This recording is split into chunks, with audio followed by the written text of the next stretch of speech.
Assalamualaikum warahmatullahi wabarakatuh.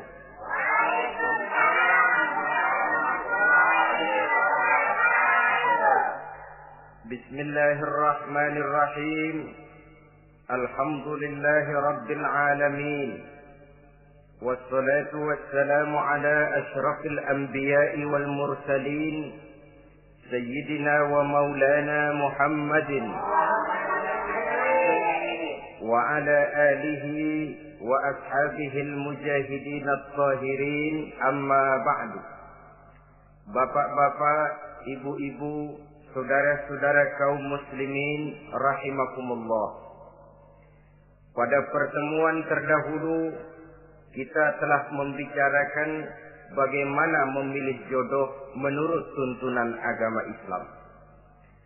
Maka pada pertemuan kali ini pembicaraan akan kita tingkatkan kepada bagaimana membina mahligai rumah tangga bahagia dengan menitik beratkan pembicaraan kepada kewajiban bersama baik sebagai suami maupun sebagai istri.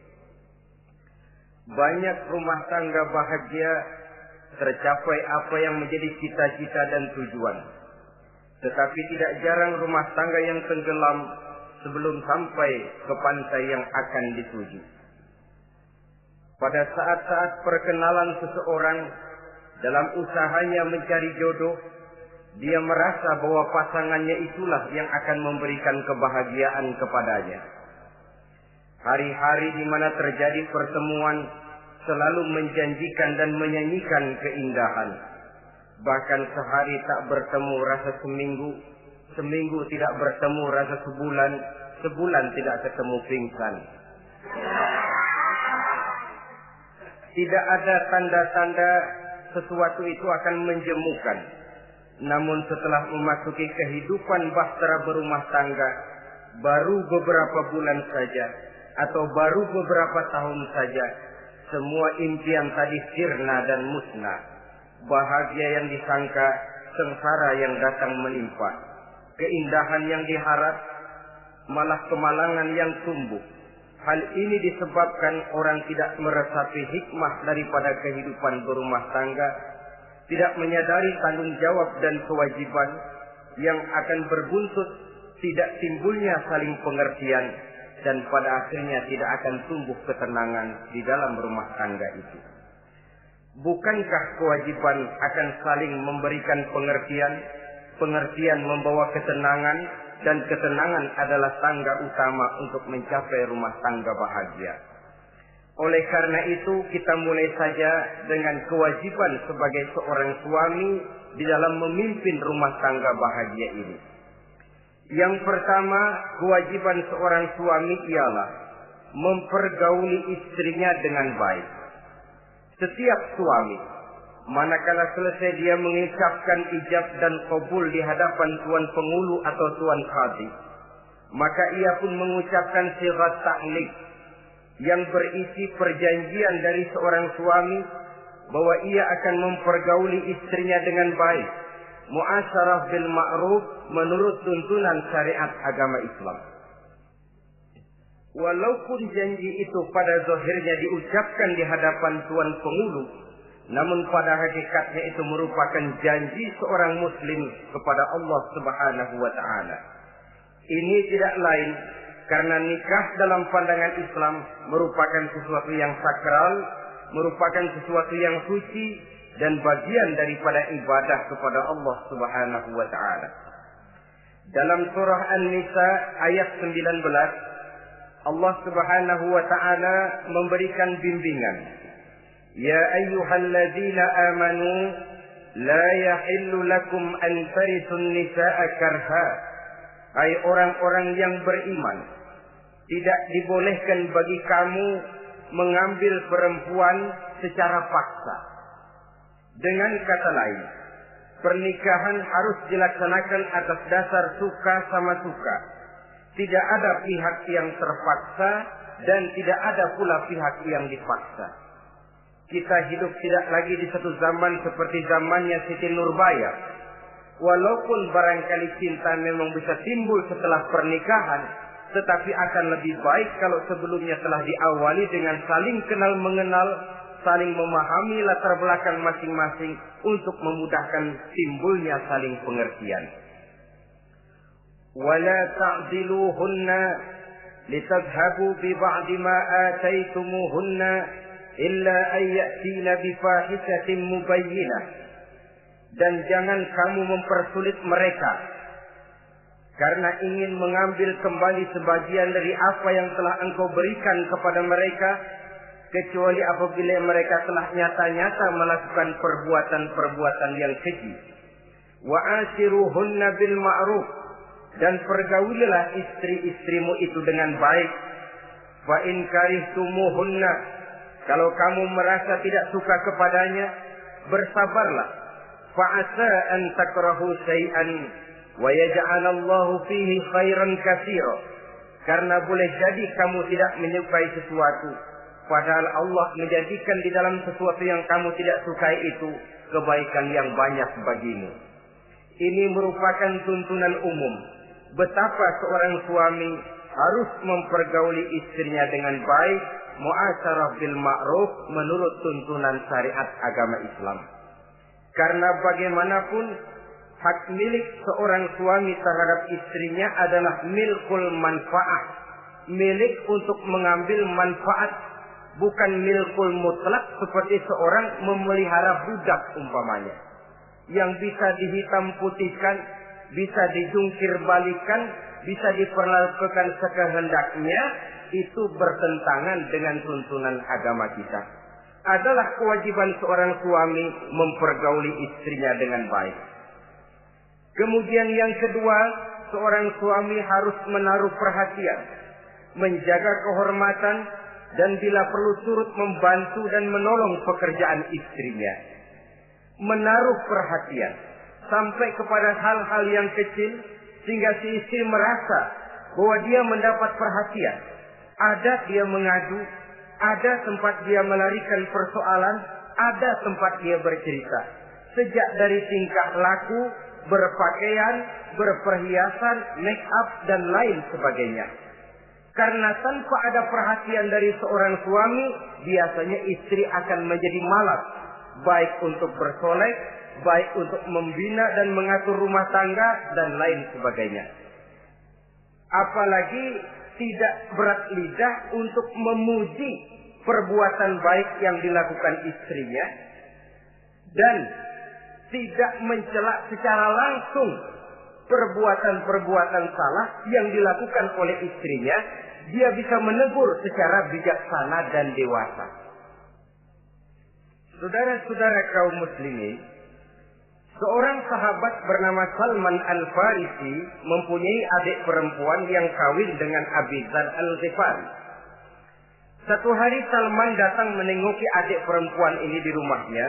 Dilihatnya adiknya, rambutnya acak-acakan, pakaiannya kumuh, pendeknya nggak enak dilihat. Salman memberikan nasihat, kau bersoleklah sedikit supaya suamimu betah di rumah. Kata istrinya, untuk siapa saya bersolek? Ya tentu untuk siapa lagi kalau bukan untuk suamimu. Kata adiknya, percuma saja, suami saya jarang di rumah. Kemana? Di masjid terus. Salman mengadukan hal ini kepada baginda Rasul. Lalu baginda Rasul mengatakan, inna likulli syai'in haqqun, segala sesuatu ada haknya. Allah ada haknya untuk disembah, istri pun mempunyai hak untuk dipenuhi. Melalaikan salah satu hak berarti melakukan kezaliman. Di sini kita melihat fungsi, karena kurangnya perhatian Abi Dzar Al-Ghifari terhadap istrinya akan mengakibatkan kemalasan si istri untuk mendandani dirinya sendiri.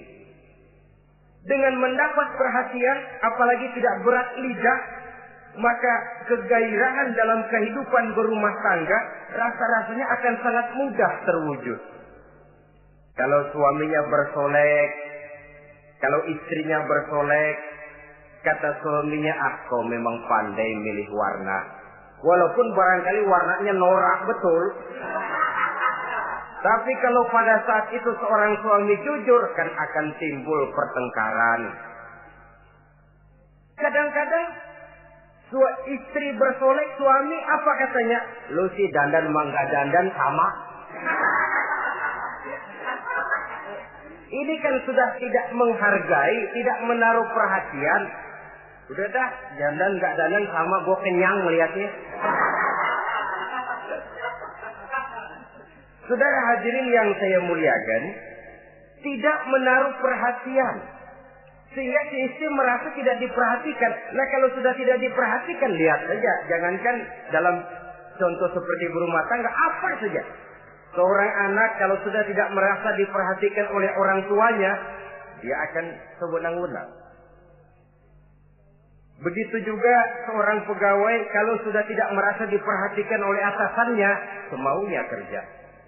Pun seorang istri, kalau dia merasa sudah tidak diperhatikan oleh suaminya, akibatnya dia akan dandan semaunya, dia akan ngurus rumah tangga semaunya, dia akan memasak masakan semaunya. Nah kalau sudah semaunya begini, alamat tidak akan ada keharmonisan di dalam kehidupan rumah tangga itu sendiri. Suami yang baik sangat menaruh perhatian kepada istrinya, dari hal yang kecil sampai pun kepada yang sebesar-besarnya. Tapi tidak berarti nyeleneh. Apa itu nyeleneh? Menaruh perhatian bukan selalu mau ingin tahu. Jangan lantas suaminya yang beliin bedak, suaminya yang beliin. Itu nyeleneh namanya. Overacting. Terlalu berlebih-lebihan sampai kepada sesuatu yang tidak pada tempatnya. Di samping menaruh perhatian juga menjaga kehormatan. Dan bila ada waktu, dia turut membantu, menolong pekerjaan daripada istrinya. Bukankah seorang perempuan mau melakukan nikah dengan seorang laki-laki karena dia mendambakan hidup yang bahagia? Terus terang saja kan kadang-kadang istri kita ini lebih banyak borongan. Yang saya maksud borongan artinya ya sebagai istri ya dia, ya nyuci ya dia, ya masak ya dia, ya membersihkan rumah tangga ya dia. Istri borongan. Baiklah kalau barangkali memang kondisi ekonomi kita belum menunjang ke arah sana. Walaupun istri berkewajiban untuk taat kepada suami, tetapi adalah wajar suami pun tenggang rasa dan timbang-timbang. Rasulullah saja kadang-kadang dan tidak jarang menjahit bajunya sendiri, memperbaiki kasutnya sendiri. Artinya pada waktu yang terluang dan memang bisa dilakukan, jangan mengandalkan kepada istri. Dengan demikian istri merasa bahwa resiko membina rumah tangga adalah merupakan resiko bersama. Saudara-saudara, yang ketiga, seorang suami yang baik memperhatikan yaitu tidak mengeluarkan kata-kata yang kasar. Sebab apa? Perempuan adalah makhluk yang paling cepat tersinggung. Perasaannya sangat halus. Dan saya kira perempuan itu lebih sakit ditampar dengan bahasa daripada ditampar dengan tangan. Kalau ditampar dia dengan tangan, urusannya paling nangis 2-3 jam sudah sembuh. Tapi ditampar dia dengan kata-kata, ditampar dia dengan omongan, itu sangat menyakitkan hatinya. Seorang suami yang baik tidak mengeluarkan kata-kata yang menyinggung perasaan, kata-kata yang kasar. Dia pandai menggunakan kata-kata yang baik untuk menghidupkan rumah tangganya. Rasulullah seringkali memanggil Siti Aisyah itu dengan Humaira. Humaira dari kalimat ahmar yang kemerah-merahan. Sebab rupanya kulit Siti Aisyah itu kuning kemerah-merahan seperti tomat mengkel. Sehingga panggilannya Ta'ali ya Humaira, kemarilah wahai yang kemerah-merahan. Alangkah indahnya panggilan ini. Kadang-kadang kita mah jujur suami ini. Ketahuan istri bongkok, enak banget bongkok, sini loh.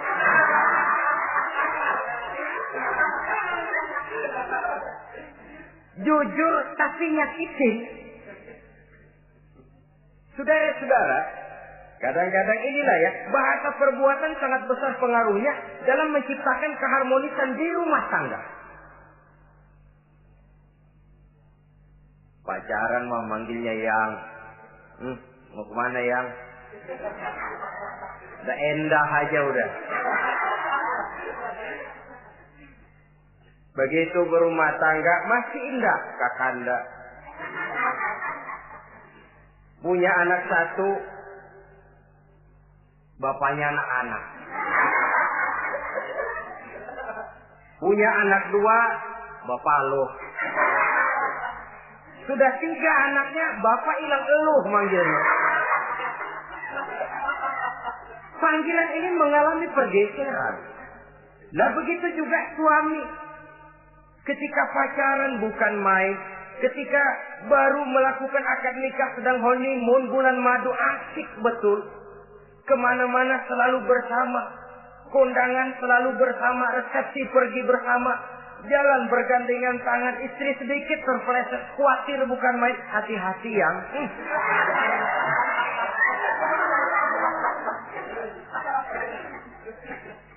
Sudah anak 3, istri ngajak kondangan, kata suami, lo pergi duluan aja dah.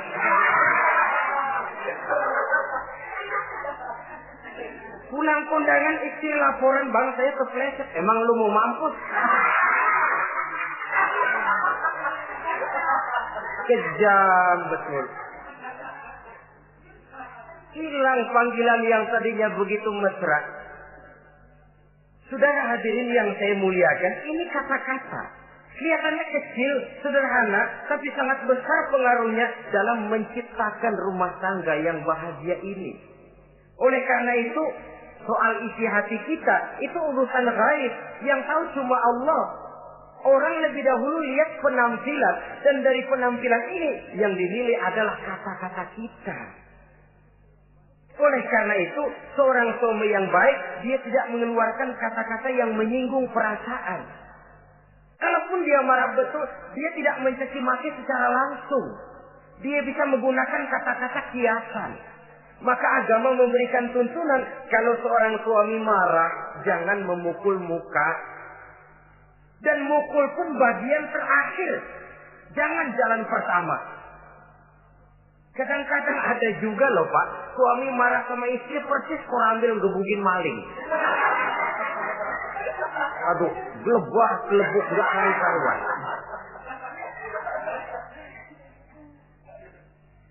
Jangan, kata agama, kalau kau memang ya melihat tingkah laku istrimu yang tidak enak, tegur dengan kata-kata lemah lembut. Lemah lembut tidak bisa, sedikit keras. Sedikit keras masih nekat, bentak. Bentak pun tidak bisa juga, pisah tempat tidur. Pisah tempat tidur masih tidak bisa juga, pukul. Jangan mukanya, bagian lain dari tubuh. Itu pun tujuannya bukan untuk menyakiti, tapi untuk mendidik. Saudara hadirin, misalnya istri tidak sholat, suami tampil. Bu, sholat. Mboknya malu sama tetangga kalau tidak sholat. Dengan lemah lembut masih tidak kena. Besok kencengan dikit ngomongnya. Mari kan sudah saya bilangin sholat 2 kali, belum mau juga. Oh sholat jadi. Mulai naik tensi omongan. Masih nekat. Begini saja. Saya dari kalem sampai bentak udah. Sekarang kamu nggak mau juga sholat, saya mulai nggak enak pikiran. Mulai ntar malam kamu tidur kamar depan, saya kamar belakang. Pisah tempat tidur. Kadang-kadang kan nggak kuat emosi kalau sudah marah sama istri, ngebludak kalau istri diusir sudah pulang ke rumah moyangmu.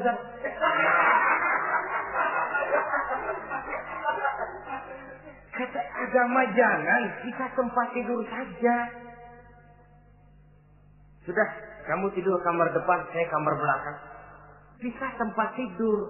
Kenapa? Nanti malam kalau hujan turun, pikiran berubah, berasa perlu, tinggal pindah kamar. Secara psikologis, saudara-saudara. Jadi melalui processing. Oleh sebab itu, kata-kata sangat besar pengaruhnya di dalam membina kehidupan berumah tangga. Seorang suami yang baik tidak mengeluarkan kata-kata yang bisa menyinggung istrinya. Sebaliknya, istri pun demikian. Tidak mengeluarkan kata-kata yang bisa menyinggung perasaan suaminya. Sebab lebih dosa besar kata-kata suami istri yang menyinggung suaminya, walaupun sama dosanya ya. Tapi lebih besar ketersinggungan seorang suami ketimbang seorang istri ini. Namun agama memberikan tuntunan, suami lebih dahulu yang diajarkan. Jangan mengeluarkan kata-kata yang bisa menyinggung perasaan. Baik itu menyangkut dandanan istri, caranya pakaian, caranya jalan, ataupun masakannya. Masakannya sekalipun tidak kita sukai, ya ndak usah. Misalnya sayur keasinan, begitu dicobain menteleng mata pelatat, melotot keasinan. Ndak usah lantas tolak pinggang, lu masak melotot ya. Ndak usah. Saudara hadirin yang saya muliakan, jadi itu dari segi masakan.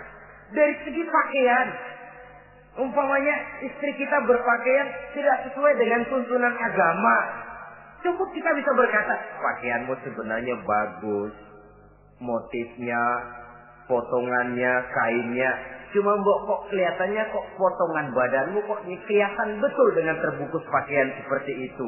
Alangkah lebih baiknya, nah dengan demikian istri nggak terlalu tersinggung daripada sudah dandan bagus-bagus. Lalu si suami ngobrol kata yang gak enak. Bagus lo kayak nangka dikerosorin.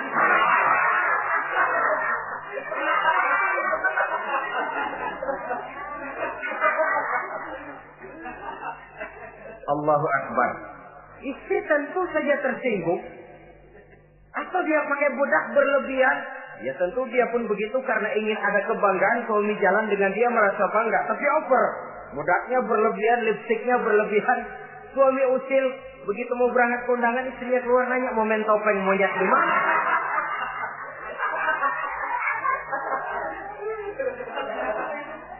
Tentu dia akan tersinggung karenanya. Jadi saudara-saudara, ini yang ketiga. Yang keempat, seorang suami yang baik jangan memberikan pekerjaan di luar batas kemampuan istrinya. Loh, tugas istri itu nyaris 1 kali 24 jam. Seorang suami, bagaimanapun payah dia bekerja, pulang dia bisa istirahat, tidur malam dia bisa tidur dengan nyenyak. Tapi seorang istri, apalagi dia punya anak kecil, bayi misalnya, itu nyaris jam kerjanya 1 kali 24 jam. Sejak bangun tidur sampai tidur lagi, bahkan tidurnya pun selalu diusik oleh anaknya. Anaknya kalem, bapaknya ngusik.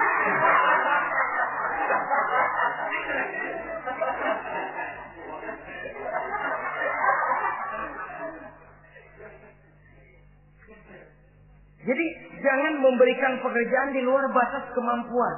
Kata pepatah, "Iza aradta an tuta'a fasal ma yustata." Apabila kamu ingin ditaati, perintahkan apa yang orang mampu mengerjakan. Jadi kalau kita memerintahkan seseorang untuk melaksanakan sesuatu yang dia jelas tidak mampu, itu artinya sama dengan kita tidak ingin ditaati oleh orang itu. Bukan dia tidak mau taat, jenis pekerjaan yang kita berikan di luar batas kemampuannya. Nah kalau sudah begitu, tentu saja lalu ketaatan akan menurun jadinya. Tadi sudah saya katakan, kadang-kadang istri kita ini istri borongan. Dalam arti, ya dia masak, ya dia nyuci, ya dia ngepel, ya dia ngejemur, ya dia ngetriska. Borongan. Terlalu berat tugasnya. Oleh karena itulah seorang suami yang baik, dia harus tenggang rasa, timbang diri, tidak memberikan pekerjaan yang di luar batas kemampuan daripada istrinya. Kalau tidak mampu karena merasa dimanjakan oleh istri suaminya. Karena merasa dapat angin dimanjakan, mestinya mampu, lalu berpura-pura tidak mampu. Apalagi istrinya suaminya sedikit-sedikit mau menolong dia. Jadi posisi ini nanti bisa berbalik. Karena terlalu memanjakan istri bisa membludak. Akhirnya suami yang nyuci, suami yang ngerisa, istri tidur. Walaupun tentu saja tidak jelek, tetapi itu sudah overacting namanya. Saudara hadirin yang saya muliakan, itu yang keempat. Yang kelima, kewajiban seorang suami yang baik, ia mencukupkan belanja rumah tangga. Cukup itu relatif. Cukup menurut ukuran standar kemampuan kita. Sebab kemauan kita mungkin tidak terbatas. Tapi kemampuan kita yang terbatas. Kalau kemampuan ini bisa kita ukur dengan kemampuan, insya Allah kita cukup.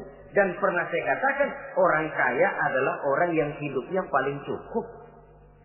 Salah kalau kita berkata orang kaya itu yang rumahnya gedung bertingkat. Tidak betul orang kaya itu yang mobilnya 5, yang gajinya jutaan, yang kebunnya lebar, yang pabriknya luas. Tidak. Orang kaya, orang yang hidupnya cukup. Orang miskin, orang yang selalu merasa kurang.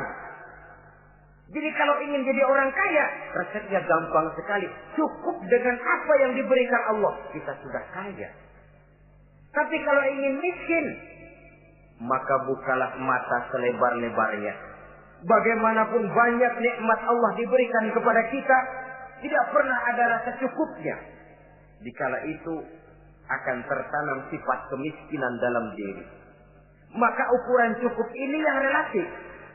Jadi kalau kita memang ekonomi menengah ke bawah, jangan ingin cukup seperti halnya ekonomi menengah ke atas. Nah, saudara-saudara, di samping belanja rumah tangga yang menyangkut makan, minum, pakaian dan sebagainya, bila ada kelebihan rezeki juga perhiasan untuk istri. Karena istri itu zinatul hayatid dunia, perhiasan hidup di dunia. Jangan lalu berat hati, kan suami yang peras keringat banting tulang pergi pagi pulang sore. Mestinya suami dulu dong cukupi pakaiannya. Betul. Kelihatannya memang begitu, tapi jangan lupa istri kita bagian daripada hidup kita. Baik dia dilihat orang, baik kita disebut orang. Jelek dia dipandang orang, jelek juga kita disebut orang. Dia adalah bagian daripada kehidupan kita. Orang kan sering bilang tuh, Mpo Ano, kenapa? Gue gerah banget ngeliatnya. Emang kenapa? Emang kenapa dia? Ke pasar pakai kutang doang.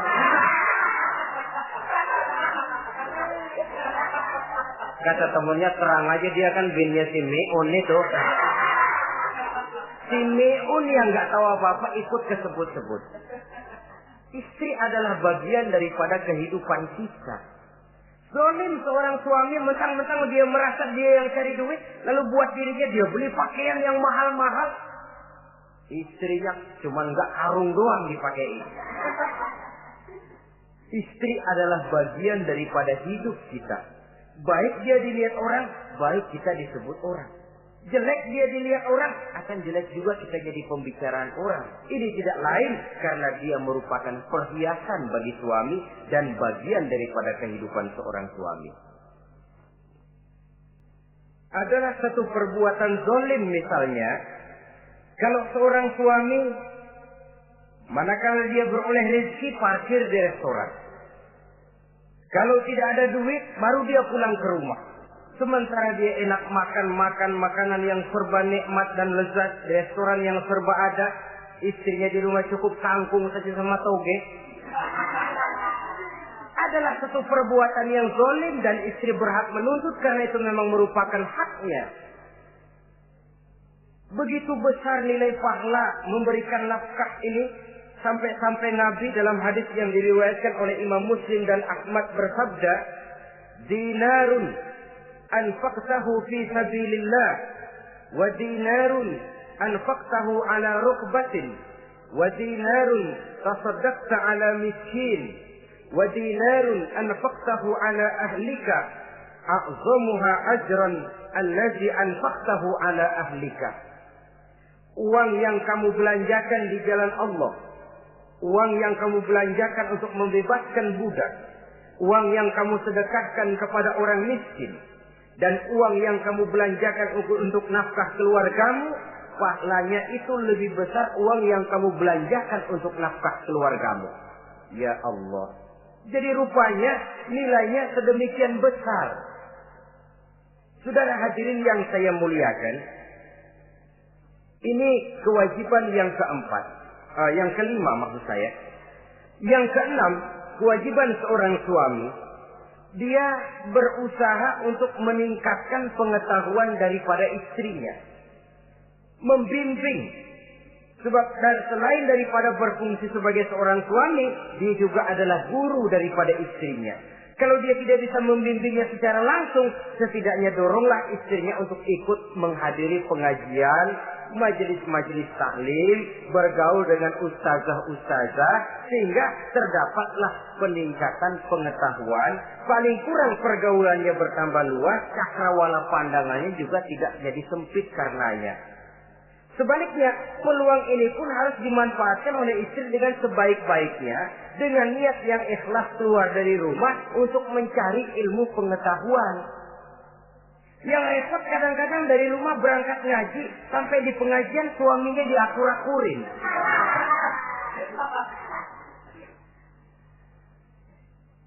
Atau tetangganya jadi bahan gunjingan. Ngajinya cuma setengah jam, ngomongin orangnya sejam setengah. Ini malaikat bingung, kacau amat ya orang. Ini yang kadang-kadang menimbulkan hal-hal yang negatif. Padahal keluarnya dari majelis taklim, keluarnya dari pengajian.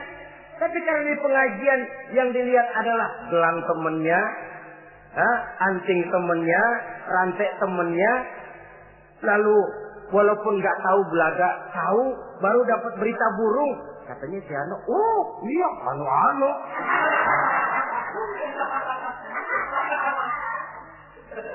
Saudara hadirin yang saya muliakan, akhirnya nanti kan suami jadi pegel. Lu kok disuruh ngaji bukan mikir bener, pulang malah gua digonggong-gonggong minta gelang, bagaimana? Rupanya tidak memanfaatkan peluang yang diberikan itu seperti yang seharusnya. Jadi kalau memang seorang suami tidak bisa membimbing istrinya dalam arti meningkatkan ilmu pengetahuannya, doronglah dia, berikan kesempatan untuk menghadiri pengajian, majelis-majelis taklim yang akan lebih membuka nuansa pergaulan, lebih meluaskan pandangannya, dan ada refreshing. Nah, ini penting. Apakah kita suami ini pernah membayangkan bagaimana kalau kita 1 kali 24 jam mesti ada di rumah saja? Tiap hari menghadapi yang itu juga. Apa tidak timbul kejenuhan? Kalau kita begitu, apa istri kita juga tidak begitu? Karena itu sangat bijaksana kalau ada waktu luang, Boya ajaklah istri dan anak-anak makan di rumah makan. Kalau ada kelebihan rezeki loh ini ya. Tapi jangan maksa-maksa. Karena terlalu ingin lalu ngutang dulu sama temen. Itu juga nggak betul. Niatnya baik, cuma ngutangnya itu nanti yang jadi nggak betul. Ya, refreshing, relax, santai. Apa itu ke Taman Safari, apa itu ke Bogor. Supaya istri ini merasa ada selingan dalam hidup. Tidak jenuh, tidak monoton. So, kalau dia jenuh, akhirnya kan wah, ublek-ublek di depan dapur mulu.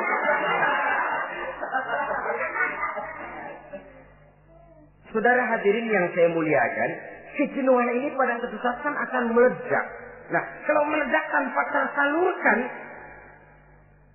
dia akhirnya akan mencari saluran sendiri. Iya kalau positif, kalau negatif, inna lillahi wa inna ilaihi raji'un jadinya. Oleh karena itu, seorang suami yang baik berkewajiban meningkatkan pengetahuan istrinya. Sebab boleh jadi istri tidak melaksanakan kewajiban karena tidak tahunya. Nah kalau istri nggak tahu, jangan digoblok-gobloki. Mestinya dibimbing, diberikan kesempatan ngaji. Kamu sih disuruh gini aja kok nggak bisa, emang goblok aku nih. Memang bukan dibimbing malah digoblok-gobloki. Lalu istri kan apa ya? Bahasa Prancisnya nelongso. Apa nelongso? Narik diri. Apa katanya? Gue tahu lu goblok, lu ngapa kawin sama gue? Nah.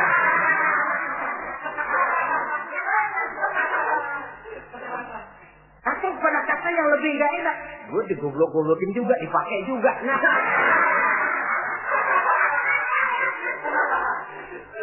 Kan lebih gak enak lagi tuh. Jadi saudara-saudara, hal-hal yang memerlukan kesabaran ini memang menuntut kedewasaan dari seorang suami. Dia kalau baru 1-2 bulan berumah tangga, segalanya masih menjanjikan dan menyanyikan keindahan. Tapi makin hari kita bergaul di rumah tangga, kita makin tahu karakter, mental, watak daripada istri. Kekurangannya mulai kelihatan, keburukan wataknya mulai nampak. Dikala itulah kita sebagai suami harus dewasa, sabar, membimbing mereka. Kalau waktu 2-3 bulan pertama di rumah tangga namanya honeymoon, segalanya indah. Mana ada kekurangan? Masa keasinan, lezat. Nasi kekerasan, asyik. Segalanya nggak pernah salah, selalu betul. Suami, istri masak keasinan. Lihat si suami melotot makan, nanya, "Bang, sayur keasinan?" Enggak. Soal keasinan bagus. Keasinan masih bagus.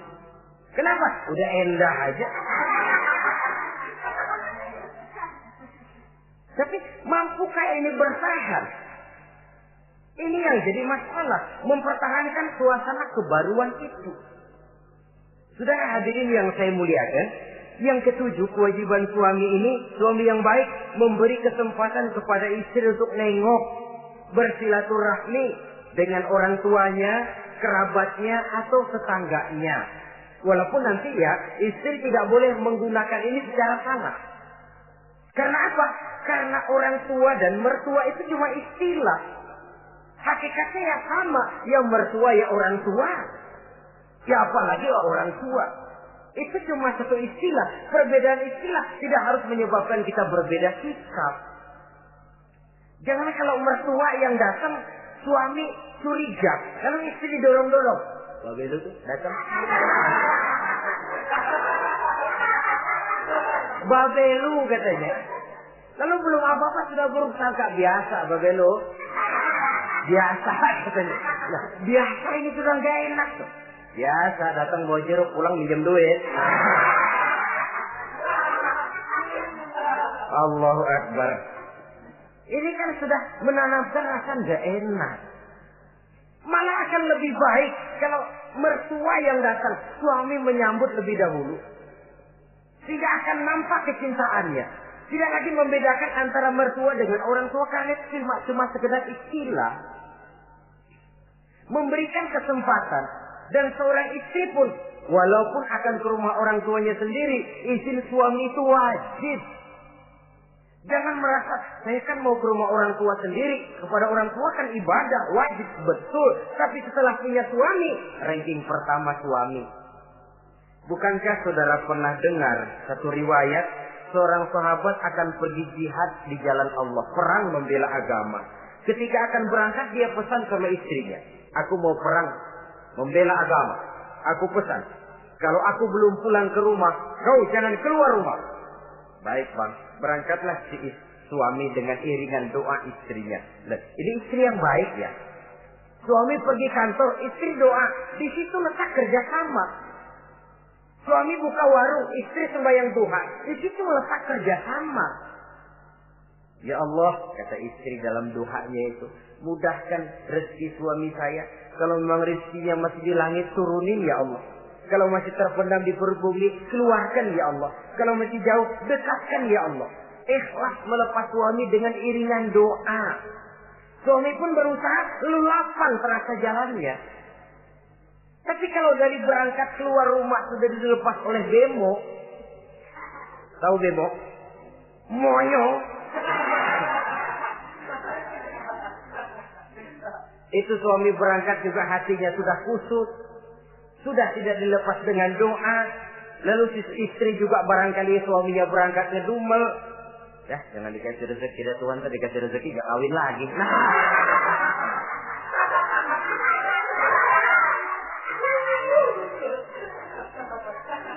Kalau sudah semacam ini yang terjadi, bukankah masing-masing yang berangkat pikiran kusut, yang melepas pun pikiran gak enak jadinya.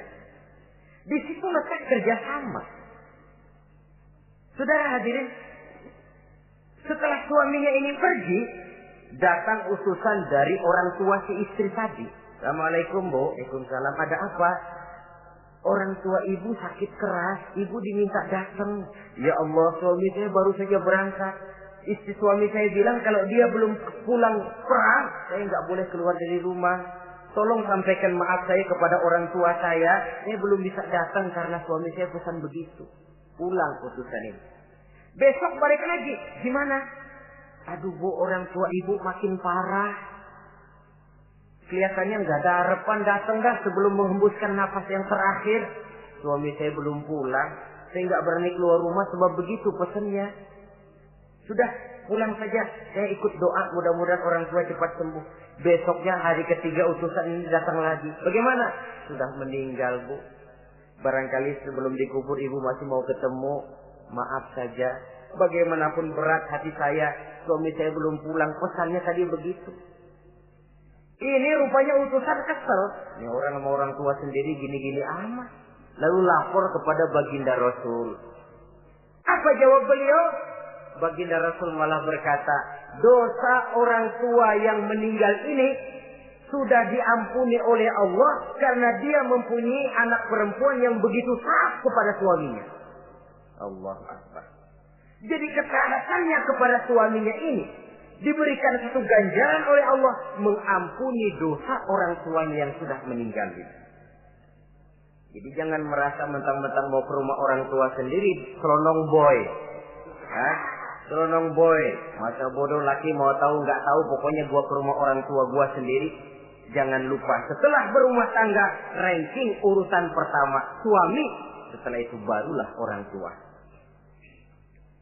Saudara hadirin yang saya muliakan. Begitu juga istri yang baik mendapat izin dari suaminya. Bu, tolong ambilin uang di dompet. Sudah izin. Istri yang baik, dompet-dompetnya dibawain. Ini saja Bang, ambil sendiri. Nanti saya ambil 10.000, merasa kurang 20.000. Lagi ambil saja sendirilah. Lain dengan istri yang nyelongcong. Lagi pergi mandi, dompet acak-acakan.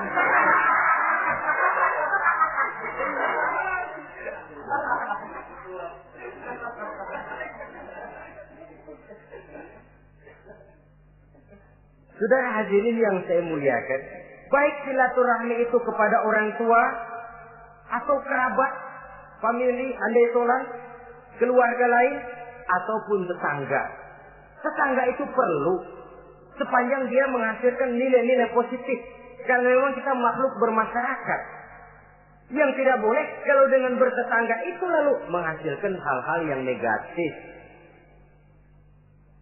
Saudara hadirin, yang kedelapan, seorang suami yang baik wajib bersikap lapang dada dan sabar menghadapi kekurangan-kekurangan yang ada pada istrinya. Lapang dada dan sabar. Sebab memang membangun manusia itu lebih sulit dari membangun jembatan. Kalau memperbaiki jembatan mungkin seminggu 2 minggu selesai. Tapi memperbaiki watak seseorang memerlukan waktu lama. Prosesnya diperlukan kesabaran, sikap lapang dada dan sebagainya. Seorang suami harus bersikap lapang dada dan sabar menghadapi kekurangan-kekurangan yang ada pada istrinya. Dan kekurangan-kekurangan itu tidak harus dia ceritakan kepada yang lain. Kan ada toh kadang-kadang suami kalau ngobrol sama temennya, kekurangan istrinya jadi topik diskusi. Ini gue payah banget dah. Lu nggak ada yang nanya, istrinya dipayahin di mana-mana. Kayaknya nggak malu. Mengorek aib sendiri kan menepuk air di dulang toh itu artinya. Kalau aib istri kita ceritakan di mana-mana, bukankah artinya kita juga menceritakan aib kita sendiri? Karena istri bagian daripada kehidupan kita. Sebagaimanapun seorang istri tidak wajar menceritakan aib dan kekurangan suaminya di mana-mana. Malah dia harus menutupi. Malah kelemahan-kelemahan dan kekurangan suaminya harus dia jaga. Dia tetap bangga. Di mata saya suami saya adalah Arjuna yang tidak punya kekurangan apa-apa. Kalaupun orang bawakan berita, tidak betul itu. Walaupun hatinya panas, tapi dia masih bisa menunjukkan wajah yang sejuk, senyum dalam hati yang panas. Sebab saudara-saudara, apabila kita tidak punya filter, ini kadang-kadang kita mau tenang, kita bisa dibakar oleh yang lain. Tapi kalau ada filter, kita bisa menyaring, boya masa iya. Sehingga dengan demikian, sikap lapang dada dan kesabaran ini, walaupun diutamakan adalah merupakan kewajiban suami, juga sekaligus merupakan imbangan daripada si istri. Nah, kemudian yang ke-9, seorang suami wajib berpenampilan bersih dan rapi di hadapan istrinya. Sehingga tanpa anggun. Anggun ini lalu menimbulkan wibawa. Nah, dari wibawa lahir rasa hormat.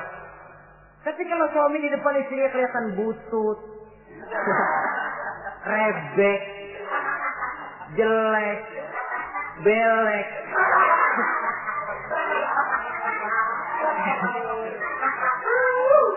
kata istrinya jodoh gua apes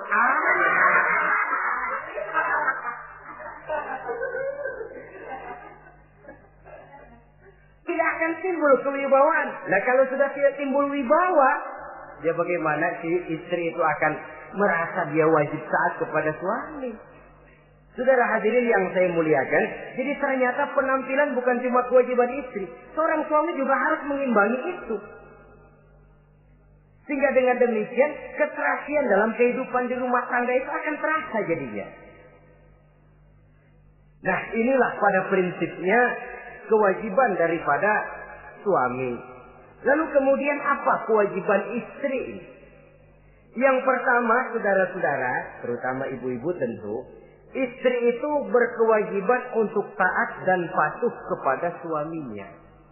Sepanjang perintah suaminya itu tidak untuk bermaksiat kepada Allah.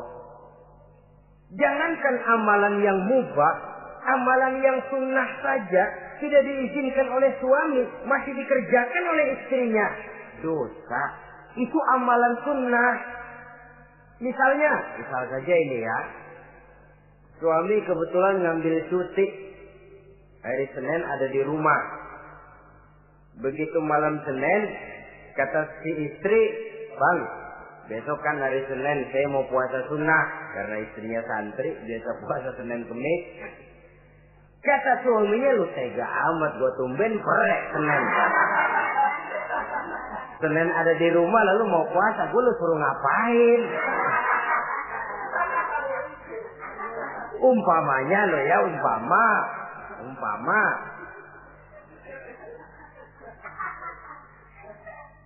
Lalu tanpa izin si suami, istri puasa juga, puasa sunnah. Bukan saja tidak mendapat pahala, malah dosa hukumnya. Ini amalan sunnah. Apalagi tibang pergi arisan. Apalagi tibang pergi tetangga. Amalan sunnah tidak mendapat izin daripada si suami, dosa untuk dikerjakan. Dengan pertimbangan tadi, dia tumben cuti hari Senin. Istri dadakan puasa, lah suami nganggur total.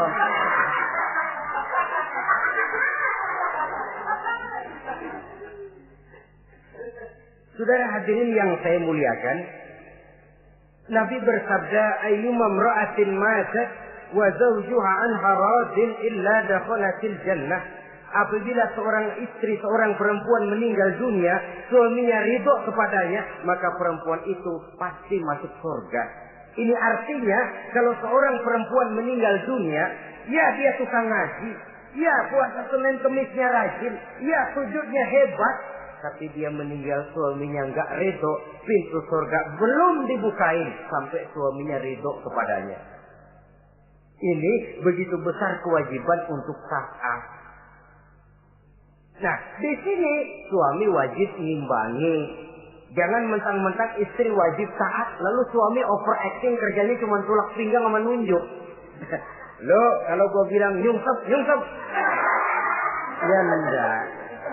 Contoh dari baginda Nabi tadi sendiri kok, beliau itu menjahit bajunya, memperbaiki kasusnya. Yang bisa, ya kerjakan, nggak usah ngandeli. Saudara hadirin, yang kedua, Seorang istri berkewajiban untuk memperlihatkan budi pekerti yang baik kepada suaminya. Lah, budi pekerti itu yang baik yang bagaimana? Yang diisyaratkan oleh Nabi. Apa kata beliau? Khairun nisa, perempuan yang baik ialah man sarratka iza absorta, yaitu yang mengembirakan kamu apabila kamu memandang kepadanya. Satu, ini termasuk budi pekerti yang baik. Apabila dipandang oleh suaminya, dia pandai menyenangkan, menggembirakan hati suaminya. Jadi, tolong ibu-ibu, jadilah istri yang siap pakai. Nah, itu tuh. Itu istilahnya. Anytime already, standby. Ya. Apabila dipandang, dia sanggup menggembirakan hati suaminya. Suami pulang dari pasar dagang rugi, istrinya tampil. Itulah bang romantikanya dagang. Mbak ya sekali-sekali rugi. Apa Mbak ya selalu untung? Gelombang laut saja pasang surut. Lah suami kan merasa ada air penyejuk. Ini termasuk menggembirakan. Jangan suami sudah pulang dari pasar rugi, mikul panjang, ngos-ngosan sampai rumah istri keramah. Lasar lu laki goblok. Dagang pakai rugi. Ini kan suami sudah di pasar rugi, sampai rumah digoblok-goblokin. Nah itu nanti ya efeknya. Suami itu kalau sudah istri nggak menyenangkan hatinya di rumah, si suami itu kena penyakit yang istilah sekarang ini penyakit broken home. Nah penyakit nggak betah di rumah. Mestinya dia kumpul di rumah, dadakan di pos ansik dia kongkok. Sampai subuh lagi, sampai subuh. Sampai subuh. Saudara hadirin yang saya muliakan. Pandai menggembirakan, menjadi penghibur. Usaha suami gagal, dagangnya rugi. Gairahnya bekerja menurun. Di saat itu istri tampil jadi pengimbang yang baik. Sehingga dengan demikian istri suami lalu merasa ada sedikit air penyejuk. Apabila dipandang, dia pandai menyenangkan hati suaminya. Bagus kalau seorang istri pada saat ada suaminya di rumah dia berdandan. Dan suaminya tidak di rumah dia apa adanya. Dan keliru besar. Sebab dandannya seorang istri dengan niat untuk menyenangkan hati suaminya merupakan ibadah. Saudara hadirin, ciri yang kedua dari budi pekerti yang baik seorang istri itu apa? Wa tuti'aka iza amarta. Kalau diperintah, dia taat kepadamu. Diperintah, dia taat sepanjang perintah itu tidak untuk bermaksiat kepada Allah. Yang ketiga lagi cirinya watahfazu ghibataka fi nafsiha wa malika. Dia dapat menjaga diri baik pada waktu kamu tidak ada, baik menjaga dirinya sendiri ataupun menjaga hartamu. Tidak menggunakan kesempitan di dalam kesempitan. Ini ciri dari budi pekerti. Yang ketiga, sekarang kewajiban seorang istri dapat mengatur rumah tangga dengan baik dan rapi. Mengatur rumah tangga itu kan tidak perlu biaya yang mahal-mahal. Asal ditempatkan pada tempat yang serasi, komposisi warna yang cocok, tidak perlu perhiasan yang mewah-mewah. Orang lalu terkesan, rumahnya ini sejuk ya. Kenapa? Tata ruangannya kok enak dilihat, apik. Enggak karena mentang-mentang semua kepengen dilihat orang, semua ditaruh di ruang tamu. Sampai tempayan piring naik ke ruang tamu semua. Walaupun mahal, tapi kalau tidak pada tempatnya kan orang lalu, ini kok terlalu amat ya. Dapat menata. Dan menata ini tentu karena pergaulan. Saudara hadirin yang saya muliakan, sehingga dengan demikian ada suasana kebetahan. Orang di rumah itu merasa seperti, itulah yang dikatakan Nabi, baiti jannati, rumah tanggaku laksana surga bagiku. Laksana kebun, tempat di mana kita melepaskan lelah, tempat di mana kita menemukan ketenangan, tempat di mana kita menemukan refreshing dari segala kejenuhan dan kelelahan akibat tugas-tugas yang kita hadapi. Baik di kantor, di tengah masyarakat, di pasar, dan lain sebagainya. Yang keempat, jangan menambah kesulitan suami. Syukur kalau malah bisa membantunya. Bahwa ada seorang istri yang bekerja, itu bagus.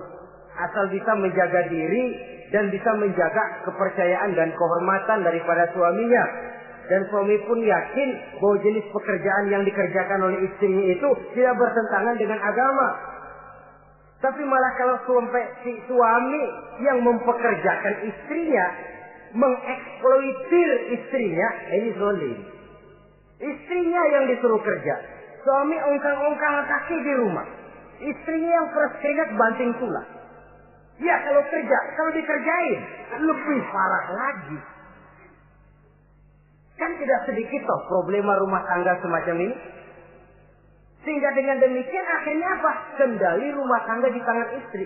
Karena istri merasa dia yang cari duit. Istri merasa dia yang berusaha. Kenapa dia tidak mengendalikan rumah tangganya? Dikala itu jatuhlah suami di bawah komando istrinya. Hilang wibawa, hilang karisma, tidak ada ketakutan. Malah akhirnya berbalik seolah-olah si suami jadi istri dan si istri menjadi suami. Apalagi di zaman seperti sekarang.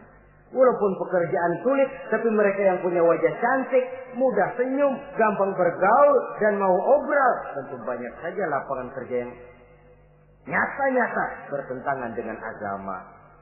Nah, yang terakhir, kewajiban daripada istri ialah hemat, cermat, rajin, dan pandai menyimpan. Kalau dia dibelikan perhiasan oleh suaminya, niatnya tidak lain. Pertama, menyenangkan hati suaminya. Yang kedua, berjaga-jaga kalau nanti ada kesulitan. Toh perhiasan ini bisa dimanfaatkan. Tidak untuk show, tidak untuk sombong-sombongan, tidak untuk hebat-hebatan. Tapi dua hal yang jadi pilihan utama tadi. Dengan sikap hemat, cermat, rajin, dan pandai ini, menyimpan, memanfaatkan, dan menggunakan, maka nilai ekonomi di rumah tangga insya Allah akan mengalami stabilnya. Dengan demikian saudara-saudara, secara sepintas kewajiban suami dan istri sudah kita bicarakan. Dengan saling melaksanakan kewajiban akan timbul saling pengertian. Dari pengertian akan timbul ketenangan. Dari ketenangan insya Allah akan terwujud rumah tangga yang bahagia. Insya Allah nanti pembicaraan akan kita lanjutkan yang mengenai kewajiban bersama dan kewajiban orang tua terhadap anak-anaknya. Mudah-mudahan ini bermanfaat. Terima kasih atas perhatian saudara. Mohon maaf atas segala kekurangan. Usikum wa nafsi bitaqwallah. Wassalamualaikum warahmatullahi wabarakatuh.